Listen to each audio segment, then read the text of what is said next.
first thing I want to do, as we get started on my sermon, I want to talk about some characteristics of God. If you were to describe God, how would you describe him? Love. That's a good one. So what I would have put at the top, Elaine gets a gold star. So love. Patience. Patience?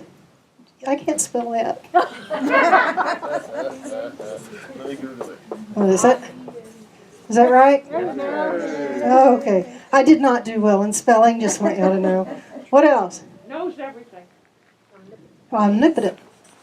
We'll just say all the omnis. Yeah.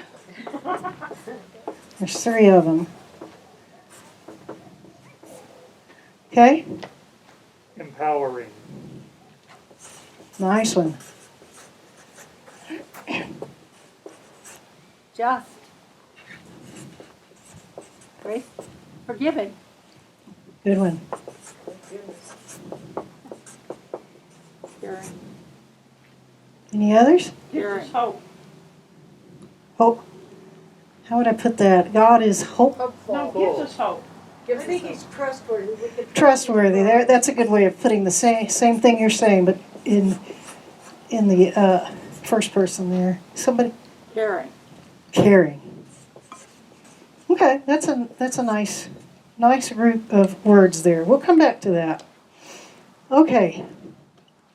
So we're continuing our series, Enemies of Gratitude, and today we are actually going to talk about greed. And so you might probably wondering, why in the world did I make this list? Well, we'll see in a minute. Because the passage actually I'm going to talk about today is often used to talk about tithing. But there's more to it than that. And so we're going to dig and go deeper, because I'm trying to get both of you ladies in. The passage I'm looking at, when we read it, we always say everything's about location, location, location, right? In real estate. In biblical stuff, in Scripture, it's about culture, context, and content. Our location. The more we learn, the deeper sometimes Scripture gets. And today's passage is one of those that can get really deep, and we can find all these really neat meanings in that passage the more we dig. So let me read it, and you'll probably recognize it as soon as I start on it. You go, yeah, I've heard tithing sermons on that one. Here it is. It's in Matthew 22, 15 through 22. Then the Pharisees went and plotted to entrap him in what he said. So they sent their disciples to him along with the Herodians, saying, "Teacher, we know that you are sincere and teach the way of God in accordance with truth, and show deference to no one, for you do not regard people with partiality. Tell us, then, what you think. Is it lawful to pay taxes to the emperor or not?" But Jesus, aware of their malice, said, "Why are you putting me to the test, you hypocrites? Show me the coin used for the tax." And they brought him a denarius. Then he said to them, "Whose head is this, and whose title?" They answered, "The emperor's." Then he said to them, "Give therefore to the emperor the things that are the emperor's, and to God the things that are God's." When they heard this, they were amazed, and they left him and went away. Heard it? Yeah, we've heard it. Let's talk about the context. Let's talk a little bit about the things that were happening at that time, because it's really important to understand what was going on. And some of you may already know this, and so it's just a little review, but for others of us, there's a lot of new information here. So there were, surprisingly, Jews that didn't all think the same. Just like the Methodists. There were groups and fractions and different thoughts and ways of thinking about things. And there was at least 4 different ways of looking at Roman occupation during the time of Jesus. There was the group that believed that God controlled everything. Therefore, if the Romans were ruling over the Jews, God had ordained it. That was God's decision. And therefore, if it was God's decision, they would obey it. And they would respect the Romans and follow along with what they were supposed to do, because, after all, God had decided this is what they needed. Now, they still thought it was punishment, but because it was ordained by God, they followed along. Then there were those that did not believe that it was ordained by God. that it was indeed punishment, but that God was just simply waiting for them to fight back. And so they were leading revolts against the Romans. And then there was the group that also believed it was punishment, but they believed that if the Jews would just be good, God would relieve the punishment and defeat the Roman Empire and raise up a king and the nation, restore the nation of Israel.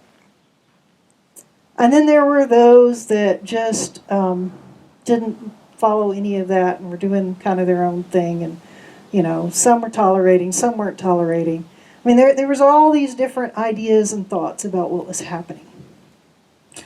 And so during Jesus' lifetime, while he was, young, there had actually been a huge revolt because there was one thing all these groups of Jews kind of tended to agree on, and that was that they didn't like Roman taxes, particularly the poll tax. Most of the taxes they could tolerate some, because some of those taxes were actually used to defend the people, to build roads, to do all these public things. I mean, we all know that story, right? We gripe about taxes, but honestly, would we really want to drive on ruts to get to Albuquerque? We wouldn't, And so there was some huge advantages. A lot of people's trade income had gone way up because of the Roman roads. So they understood that tax. And on top of it, the Romans were actually very sensitive to the fact that the Jews could not tolerate engraved images. Back in the early, back in the Old Testament, they talk about one thing: don't make engraved images. They saw that as an idol. And so they didn't engrave their coins with images like we do now. They would consider that idolatry. You don't engrave a coin. And the Romans loved to engrave their coins. Every Caesar, when they came out and they printed new coins, picture me. And on top of it, to make things worse, the current emperor, Tiberius, had engraved on his coin, Tiberius, the son of the divine Augustus. So not only did he have an engraved image, he was calling himself the son of a god.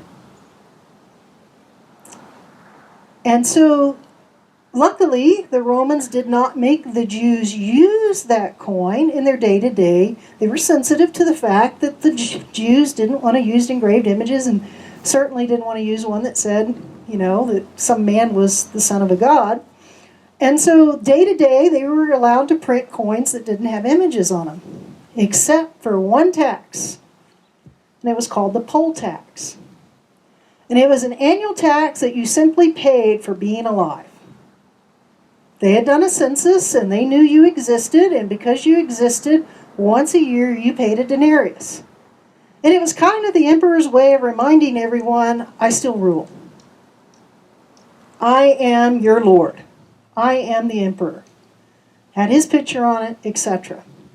So when he instituted this poll tax in 6 AD, the Jews threw a fit. Didn't matter which group they were in, they were all pretty upset by this. Maybe not as much the group that believed everything was ordained by God, but they were all pretty upset about the fact that they were going to have to use this coin that was engraved with that wording on it. As a matter of fact, there was one giant revolt when Jesus was quite young. And of course, the Romans stamped it out. So the Herodians were a group of people that fell in that fourth group that I didn't really talk about yet, and that was the group that didn't mind Roman occupation because they benefited from it. And in this case, they supported King Herod, who had been declared the king and was allowed to be. The Romans were quite smart. I mean, they wouldn't have gotten to the power they had gotten to if they hadn't been intelligent. And one of the things they did is they did allow some local people to rule. And so Herod had become king of the Palestine area. And so there were those that were putting money in their coffers and doing quite well during Roman rule. And they didn't mind. They didn't mind the denarius. But they did not get along with the Pharisees. Because the Pharisees were all about following the rules. And they didn't like Roman occupation. They really wanted the kingdom of Israel restored. So, it's odd that the two of them are together on this. So what you can imagine probably happened is the Pharisees were getting pretty tired of being beat up. And let's make that statement we always make. It wasn't all the Pharisees. All the Pharisees weren't bad. There were a lot of good Pharisees, but there was a handful of them that weren't good. Okay? But Jesus has been beaten up on them. He's had quite a few parables in a row where he's put them as the bad guy in the story. And they're kind of tired of it. And they decide, we got to get him back. And they come up with the perfect, and Doug will appreciate this, they come up with a perfect lawyer question.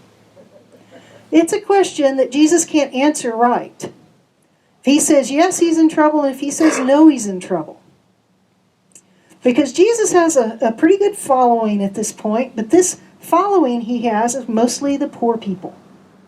And the poor people really are tired of Roman rule because they're just getting poorer and poorer and poorer.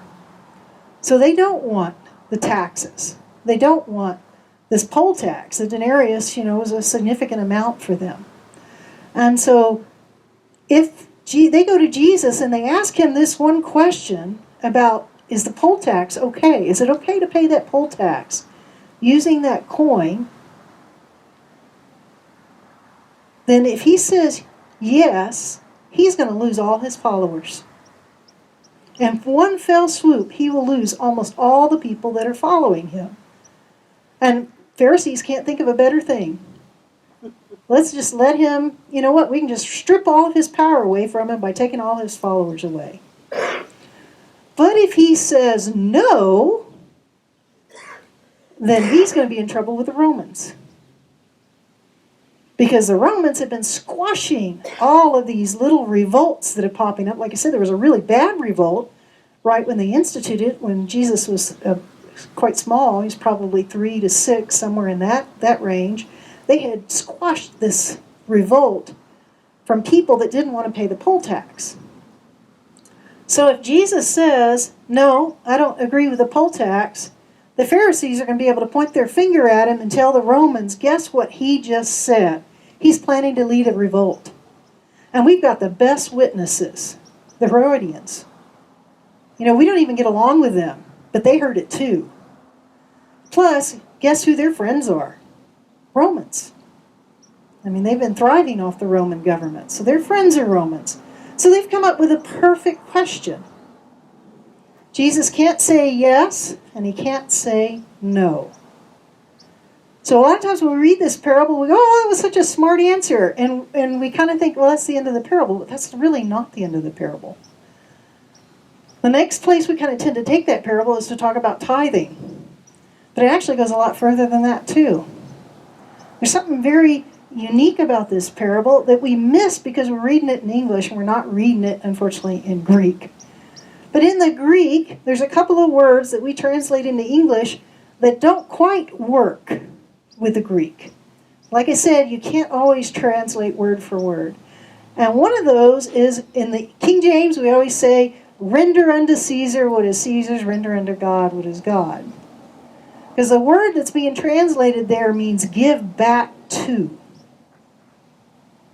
So you give back to Caesar what is Caesar's, and you give back to God what is God's. So you can see why they make the jump in sermons of saying, well, okay, it's okay to pay your taxes and to pay a tithe. That's where a lot of times the sermon goes.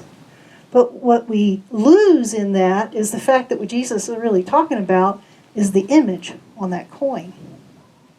That's what he's really talking about in this. So the image on that coin is what? Caesar's. So that coin belongs to who? Caesar. And then what Jesus is saying is now give back to God what has God's image on it. What has God's image on it? Humanity. Humans. We have God's image on us. So we give back to God ourselves. Jesus is not even talking about money anymore. He's gone so much deeper. And he's not just avoiding answering a yes-no question. He is really laying out some deep theology here. It's about the image. Whose image are we created in? Now, we just made a list of some of the images of God. Loving, patient, omnipotent, empowering, just, forgiving, trustworthy, caring. If we are made in God's image, then what do we do? All these things to one another. Because there's one thing that's really important that all of these fit into, and that's relational. None of these words exist without relationship. We wouldn't know God's loving unless God had chosen to be in relationship with us and be loving. We wouldn't know He was caring. We wouldn't know He was forgiving. We wouldn't know He was trustworthy unless God hadn't chose to be in a relationship with us. So God tells us, Jesus is telling us that we are created in God's image. So in our relationships, we are to do all these things. All of them. And here's where we're going to talk about greed. Because do we not find some of these hard to do? Do we not look at some people and we say in our hearts, I don't know how God can love them? And so what we're doing when we say that, when we look at somebody and say, I don't know how God can love that person, we're kind of taking a pencil and we're erasing the image of God off of them. We're being greedy because we want God to do all this stuff for us. But we find a very hard time doing all this stuff for other people. And that's where we can't just decide whose image of God we're going to erase and whose we're going to keep. You know, we want to take a pencil and make ours deeper and stronger, but when we look over at somebody that just gets on our nerves and we say, God, why don't you take that and erase it? And we want to pick and choose who we love, care for, forgive, trust, empower, give justice to. And that's when we become greedy. And if we're greedy, we're certainly not being grateful for what God's given to us. We're trying to hog it all. You know, which the definition of greed is trying to have more than your share. And so we want God to love us, but not share that love. And part of what God asks us to do is that because He loves us, because He has forgiven us, we are to love and forgive others. We are to see everyone else in the image of God. And so that's what Jesus was really getting to here. What I believe He's really getting to here is not so much that we need to recognize that everything we have belongs to God, so we'll give our taxes to the Caesar and we'll give our tithe to the church. What He was talking about is the way we look at the image of God in our lives and in the lives of other people. And so we don't want to be greedy. We don't want to get out erasers. We want to do our best to try to see the image of God in everyone around us. And even when we can't see it, we have to recognize that God sees it. And we're going to do our best to love and appreciate everyone. Amen.